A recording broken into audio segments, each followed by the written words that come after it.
I'm going to turn to everybody and say, as we grieve, we need to turn around and look at it and say, what are we doing to be able to make a more perfect union? In tonight's Big Story Breakdown, we are looking at the conversation surrounding political violence.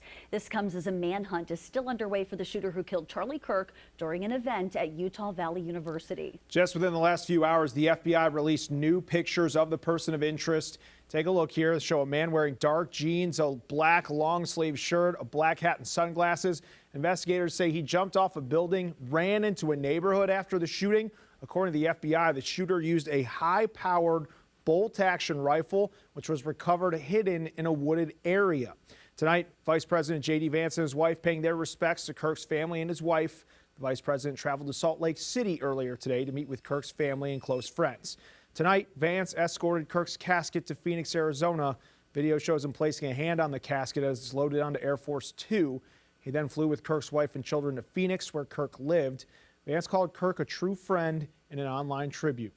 Kirk was the co-founder of Turning Point USA, which has chapters at schools across the country, including nearly a dozen right here in Oklahoma. If you take a look at this map, it shows which schools have one. And as you can see, University of Oklahoma, Oklahoma City University, and Oklahoma State University among the ones with participating chapters. And over the past few years, Kirk drew crowds during his visits to OU and OSU, and some OU members who got the chance to meet him through the organization are honoring him tonight. Fox 25's Paige Taylor shows us how. It's really despicable and heartbreaking. Charlie Kirk was the founder of Turning Point USA, a nonprofit organization with the stated mission to identify, educate, train, and organize students to promote the principles of freedom, free markets, and limited government. Students on OU's campus stopped by to look at a memorial in the South Oval, some leaving behind flowers and notes. Caleb Magana says he got to know Kirk during several different events. He wanted to know our names. He wanted to know what we were about, what our families, and it was just he made sure our presence was heard. Students were planning on hosting Kirk this fall on OU's campus. You've never seen anybody come to college campuses like he did and start such a revolution and such a change like in the college world. Kirk visited Oklahoma State University in April, where state chairman of Blexit, a minority grassroots movement powered by Turning Point USA, met Kirk. The chairman shared with us in part, "This father and husband was a great mind and a Christian patriot. He was a leader and friend. Pray for us all now." Paige Taylor, Fox 25 News. The OSU chapter plans to hold a vigil for Kirk on Tuesday at 7 p.m. The OU chapter president tells us all the surrounding chapters are uniting as they navigate this loss. Social media being flooded with users weighing in on Kirk's death. We're also seeing reports coming in from across the country about educators being fired or facing disciplinary action over what are being called insensitive comments. According to State Superintendent Ryan Walters, his office investigating similar claims here in our state. I've also received countless messages and emails of teachers celebrating or glorifying this assassination, this disgusting act. We will not tolerate that in the state of Oklahoma. Any teacher that glorifies the assassination of the hero Charlie Kirk will have their teacher's licenses taken from them, and they will never be back in an Oklahoma classroom. Parents, we will ensure that the classroom is a safe environment to focus on academic successes, and we will not allow this behavior in any classroom in the state of Oklahoma. Now, for everyone, navigating the internet amid the online tension can be a real challenge. Fox 25's Grant Palmer joins us here in the studio. Grant, I know you spoke with a local social media expert about this issue. Any advice for us? Yeah, Adam and Wendy, apart from just maybe logging off for a few days, Patrick Allman recommends taking a humane approach and not getting involved in conversations that immediately place blame on one group or another. When I think about how to react to something online, I'd like to remember that I'm a human being first, before my group, before my political party, before, I'm a conservative or a liberal. I'm a human being first. Before posting your 2 cents surrounding Charlie Kirk's assassination, Patrick Allman advises taking a humane approach.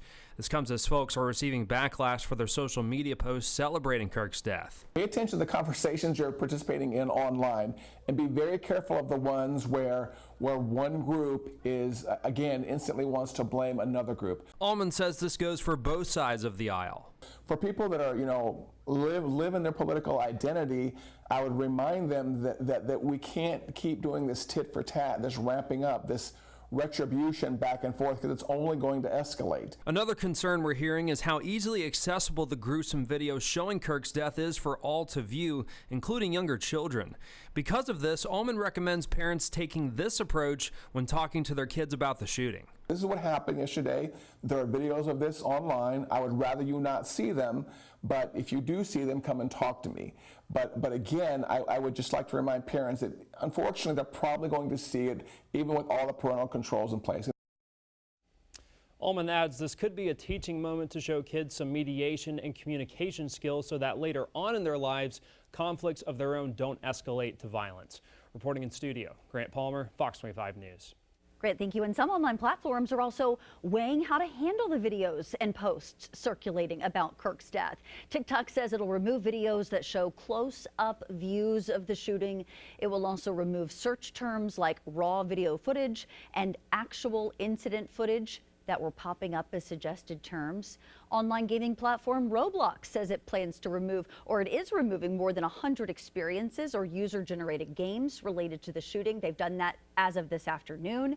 And Meta is applying a warning label to video of the shooting. It's also blocking it from people under 18 and removing content that glorifies, represents, or supports the shooting or the shooter.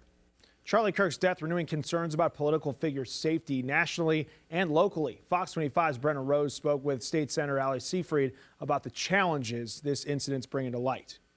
When you sign up to serve, and however, Charlie was serving, maybe not elected, but he was serving. He was serving the mission. He was serving for his faith. I'm serving in the state legislature. The president has been shot, so he's serving as well. When you serve, I'm sure many of the families sit down and they say, what are the costs? You take time away from your family. There are memories that you miss. There are holidays that you're not at, birthdays, but you do it for the greater good.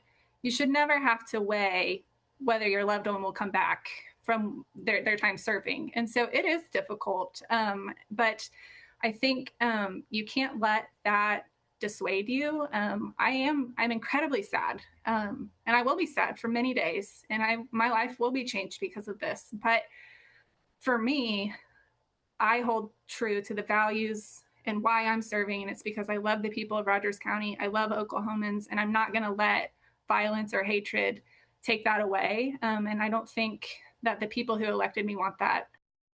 State lawmakers can now use campaign funding for security purposes. The Oklahoma Ethics Commission voted last month to make it legal. The issue brought to the table shortly after a Minnesota representative was shot and killed in her home. Legislative leaders sent a letter to the commission saying they were exploring ways to help provide security measures in their members' residences. The legislators asked if the state's ethics rules would allow for campaign funds to be spent on security devices such as alarm systems and security cameras. In response, the Ethics Commission looked into it and wrote up a report to approve the move. The proposed language excludes the things that ought to be excluded where it's not abused. But given the tragedy that happened in Minnesota, we think this is appropriate. Given it's unfortunate, but it's just the reality of elected office in this day and age, and we think this is an important next step. Lawmakers who sent the letter praised the approval. Senate Democratic leader Julia Kurt said at the time violence should never be a part of the democratic process, but the Minnesota incident serves as a reminder public service can come with a risk. On Capitol Hill, a planned review of member security is being expedited in light of Kirk's death. The House Speaker addressed that process today. We're in a deliberate review process right now to determine what measures are appropriate, how much we could allocate for that. We've got to protect people who run for public office, or no one will.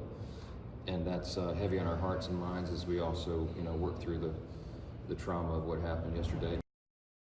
Both Republican and Democratic House leaders had previously announced a pilot program to increase funding for security for members and their families. They were going to evaluate it at the end of the month, but Johnson says several members approached him in the immediate aftermath of the shooting. However, providing 435 House members with a security advisor would cost billions of dollars, according to the Speaker. As for security at the Capitol, we do know U.S. Capitol Police are operating in a heightened threat environment. But but they could not provide specific details about their increased security procedures. And that was your big story breakdown tonight. You can read more about navigating social media during political tension on OKCFox.com. Plus, head over to our YouTube page. Watch all of our previous big story breakdowns. Scan the QR code that you see on your screen or search OKC Fox.